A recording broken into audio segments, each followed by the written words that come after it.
নরসিংদীর অর্থনৈতিক জোন খ্যাত শিল্পনগরী মাধবদী পৌরসভায় আশঙ্কাজনক হারে বাড়ছে বেওয়ারিশ কুকুরের সংখ্যা।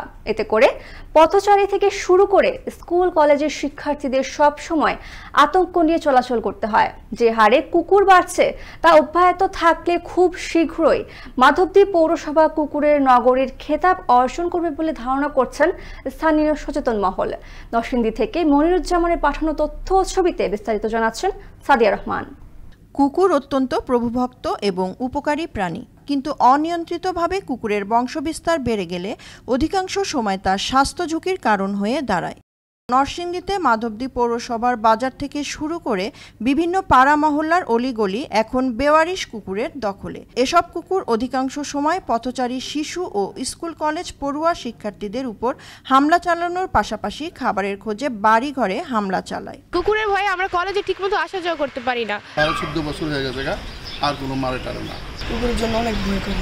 জরুরি ভিত্তিতে কুকুর নিধন করা দরকার। মাদ্রাসাতে যাওয়ার সময় কুকুর কামড়াতে আসে। সারা বিশ্বে বেওয়ারিশ কুকুরের বংশবিস্তার নিয়ন্ত্রণে বন্ধ্যাত্বকরণ কার্যক্রম চালানো হয়। এ বিষয়ে মাধবদী পৌর প্রশাসক আসমা জাহান বলেন, বেওয়ারিশ কুকুরদের একটু ভ্যাকসিন দেওয়ার বিষয় আছে, সেই বিষয়টা আমি ওনাদেরকে মৌখিকভাবে জানিয়েছি। এদিকে নরসিংদীর সিভিল সার্জন ডক্টর সৈয়দ আমিরুল হক শামীম বলেন, এই কুকুরকে বিশেষ করে কুকুর 98% রেবিসের জন্য কুকুর দায়ী, আর 2%-এর জন্য দায়ী হলো ক্যাট।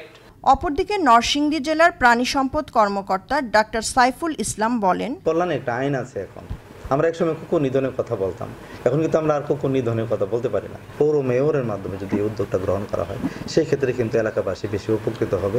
পথচারী শিশু ও স্কুল কলেজ পড়ুয়া শিক্ষার্থীদের অসুস্থ কুকুরের সংস্পর্শ থেকে বাঁচাতে কুকুরের বন্ধ্যাত্বকরণ, গণটিকা প্রদান কার্যক্রম চালানো সহ বেওয়ারিশ কুকুর নিধনে মাধবদী পৌর প্রশাসন দ্রুত কার্যকর পদক্ষেপ গ্রহণ করবে, এমনটাই প্রত্যাশা পৌরবাসীর।